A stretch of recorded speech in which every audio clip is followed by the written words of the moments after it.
Hey guys, how is everyone? I hope you're all well. We've got our, I don't really know what to call it, I'm just going to call it a 272 together. There's a lot about it I've learned. Learned I really needed a 268, 272 crank. I had one here, it wasn't the best looking thing in the world, could have probably used it, but using the 266 crank in this project kind of made it a little bit of a headache. I still don't know if the ignition timing's exactly right. I just kept advancing it around till it ran halfway right. When I first got it started, it would run, it just would not rev at all. Like, well, hell, that's an ignition issue. It actually went to spitting and sputtering, backfiring. I got the 272, 268 flywheel out. I had two of them here.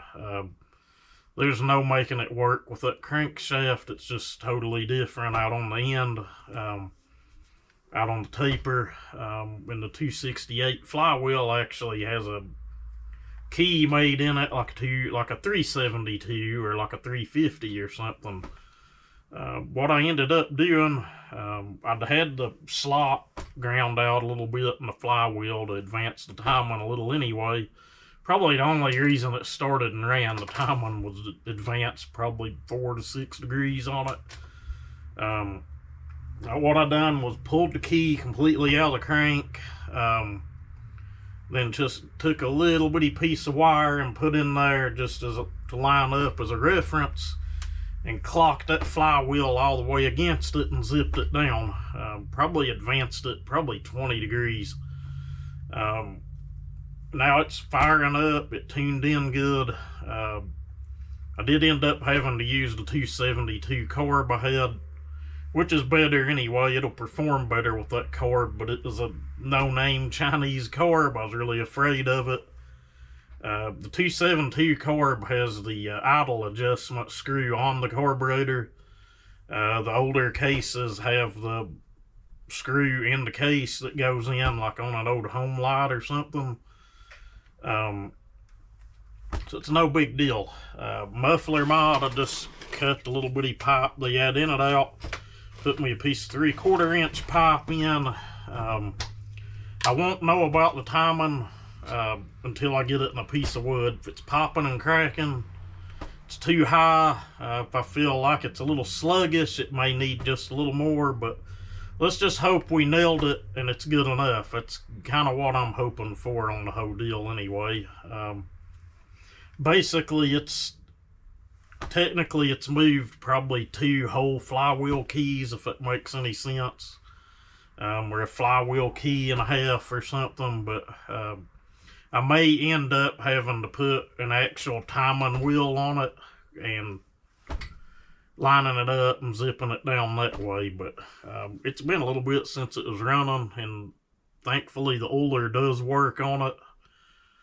There's a few other little things, but we'll go over them.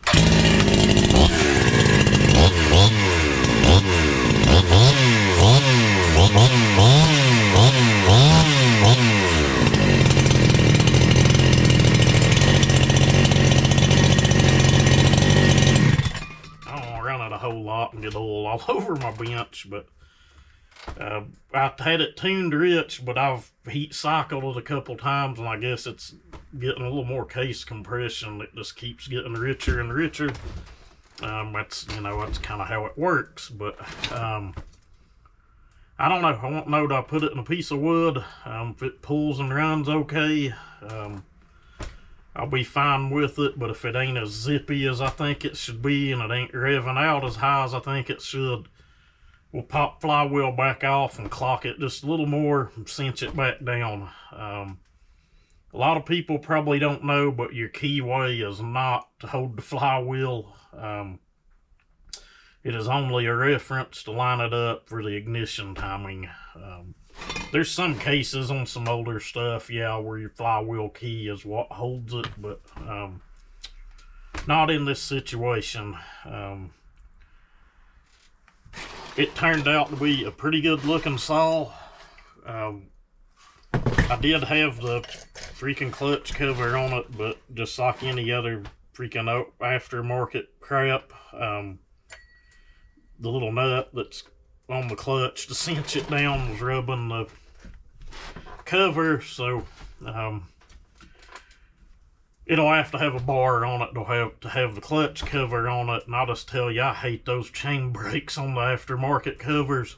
It's like an inch from the handlebar, so I'll probably just gut all that garbage. Unless I'm doing a bunch of lemon or something. What I would be using this saw for, I probably wouldn't use a chain brake much at all. It was mainly put together just, you know, for my collection. But we'll just have to see. We will get it out and work it. But I'm trying to think of things I had to do. I was going to video more, but I spent most of the day, or afternoon rather, not the day, situating out parts and gaskets.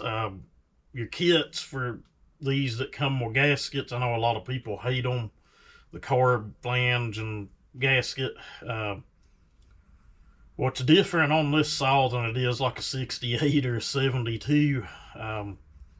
Out of I've got 3 or 4 cylinders over there. The second one I got, that gasket was good. That was on the actually on the cylinder that little plastic intake bolts to.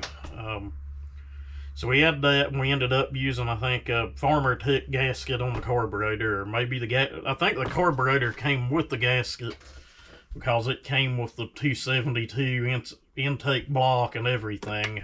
I'm just really tickled that aftermarket carb actually started it up.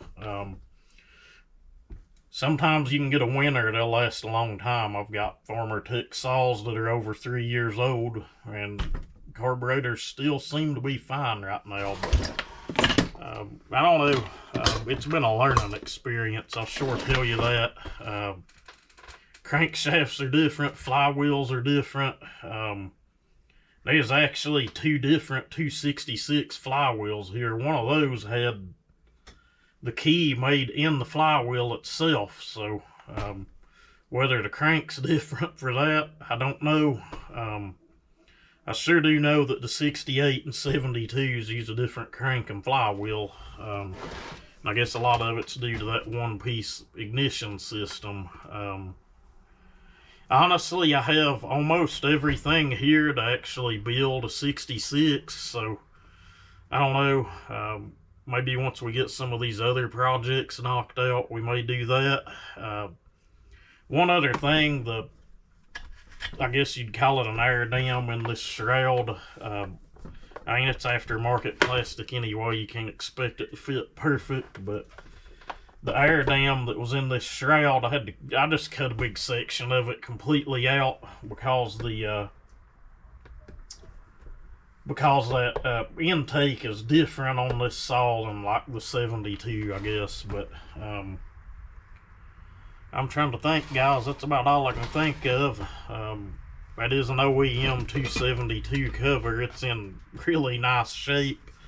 I'll probably get me a sticker for it. Old saw don't look bad. I took something, scuffed up this new plastic up top. You know, it wouldn't look bad at all. It'd match the rest of it. But honestly, probably just leave it alone, sit it on the shelf. It's dark out now. We can't take it out and run it, so maybe tomorrow evening we can get it out and get it in one of our pieces of wood back here, and it'll let me know whether I need to throw a little more time on it or not. But right now it don't feel bad. It don't feel as snappy as some other builds I've done. I don't know where compression's at. It's pretty good. Final numbers on it, and we did, you know, cut material from the band and from the base. We do have a base gasket in. Around 24 on the squish, 102 on the exhaust, 119 on the uppers, and 78 on the intake. I know a lot of people, you probably watched the live porting video, are going to question not doing nothing with the lowers. It might be something fun to do. Like I said, a before and after. It may pick up several seconds, it may get slower, it may do nothing.